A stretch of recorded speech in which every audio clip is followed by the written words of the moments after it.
Problem. Phone చేసి money return చేసేసి expenses చేశారా? అండ్ ప్రస్తుతం of course you won't want to name them. మంచిది వాళ్ళు ఉండే అవునులేండి, గత అయిపోయింది పెద్దవాళ్ళు. కానీ ఇవన్నీ అంటే మీలోని మీ విలువల్ని, ఆ తర్వాత మీ ఇన్నర్ స్ట్రెంగ్త్ని, మీ పర్సనాలిటీని ప్రపంచానికి పరిచయం చేసే ప్రయత్నం తప్ప ఏదో ఒక అడుగు దాటి అడగాలని కాదు. So that's why we wanted to know అనమాట how you handled delicate situations and rude behaviour. Delicate situations I've really not faced what you're talking about, you know, like I'm assuming you're saying not necessarily casting couch కాదు, but any other kind of similar అంటే general ఇది లేదండి. ఇప్పుడు ఏంటంటే ఇప్పుడు not just film industry, మనల్ని మనం ఎలా కండక్ట్ చేసుకుంటున్నాం అన్నది first thing, right? And especially now days give an inch take a mile. మనం ఒక 1 ఇంచ్ ఫ్రెండ్లీనెస్ చూపిస్తే అది వేరే విధంగా ఆలోచించుకుని దాన్ని 1 మైల్ చనువు లాక్కోవడం అందరికీ అలవాటు అయిపోయింది. సో మనం మన యాక్షన్స్, మన ఆలోచనలు, వీ షుడ్ బి కాన్షియస్. నేను ఇలాగ ఉండి, ఇలా మాట్లాడి, ఇలా ప్రవర్తించి, ఇంత ఒక ఫ్రెండ్లీనెస్ చూపిస్తే ఎలాంటి రిజల్ట్ రావచ్చు, దానికి నేను ప్రిపేర్డా కాదా? దీంట్లో రైట్ అండ్ రాంగ్ అని నేను చెప్పట్లే, ఎవరిని నేను జడ్జ్ చేయట్లే. వాళ్ళ కంపల్షన్స్ వాళ్ళకు ఉంటుంది. అవును, కరెక్ట్. రెండో మనిషికి కూడా తెలియడానికి అవకాశం లేదు. Correct. But you first have to be clear. ఇలాంటి ఒక రిజల్ట్ దానివల్ల కలిగితే can I handle it, do I want to handle it? Yes అంటే it's your decision. If you say no, find another way. As simple as that.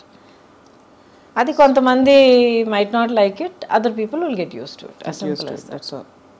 ప్రపంచం అయిపోదు. మీ favourite co-star ఎవరు అంటే ఎవరి పేరు చెప్తారు గౌతమి గారు? బికాస్ మీరు అందరూ అగ్రహీరోల సరసన నటించారు. దాదాపు ఐ థింక్ అందరూ all South Indian stars you have acted with. Almost very few people have not acted with. Chiranjeevi garu లేదు, ఆయన టైంలో he was actually upset with me. ఎందుకంటే ఒక ఫిల్మ్ 3 ఫిల్మ్స్ ఆ టైంలో అడిగారు అనమాట. కానీ ఐ ఫెల్ సో బ్యాడ్. ప్రతిసారి ఇక్కడ ఆల్రెడీ కమిట్ అయిన ఒక సినిమా, యాక్చువల్లీ కోఇన్సిడెంట్లీ రజనీ గారి ఫిల్ము క్లాష్ వచ్చిందనమాట.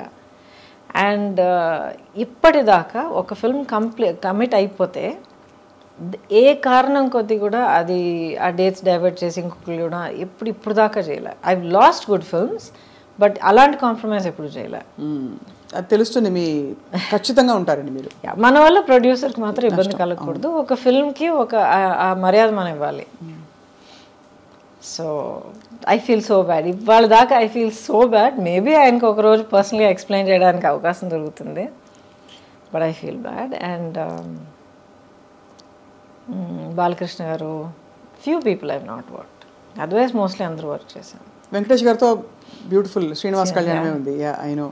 కాకుండా of course Guru Sishyan with Rajini garu. Rajini గారితో చాలా చేశారు కదా. అది ఇంట్రెస్టింగ్. చాలా సినిమాలు చేసినట్టు అనిపిస్తుంది, బట్ ఈ 125 సినిమాల్లో ఆయనతో 4 సినిమాలు చేశాను. But each one is a huge hit. కానీ ఒక సోషల్ ఇంపాక్ట్ కానీ మాస్ ఇంపాక్ట్ కానీ అంత క్రియేట్ చేసింది అనమాట. సో మీరు డాన్స్ చిన్నప్పటి నుంచి నేర్చుకున్నారా? అంటే అస్సలు లేదు. అసలు ఎలా వచ్చింది మరి అంత బ్యూటిఫుల్ మూవ్మెంట్? బికాస్ ఎక్కడ చూసినా కూడా మీ పాటల్లో మీకుండే స్టెప్పులు అసలు ఆ టైంలో బాగా ఫేమస్ అయిన స్టెప్పులు కొన్ని ఉన్నాయి మీరు చేసిన. So and also Chikbuk Railu of course ఒక కింగ్ ఆఫ్ డాన్స్ ఆయన. చిక్బుక్ రైలు అయితే యాక్చువల్లీ ఆ ఫిల్మ్ కొరియోగ్రఫీ తలక గ్రామరే మారిపోయింది.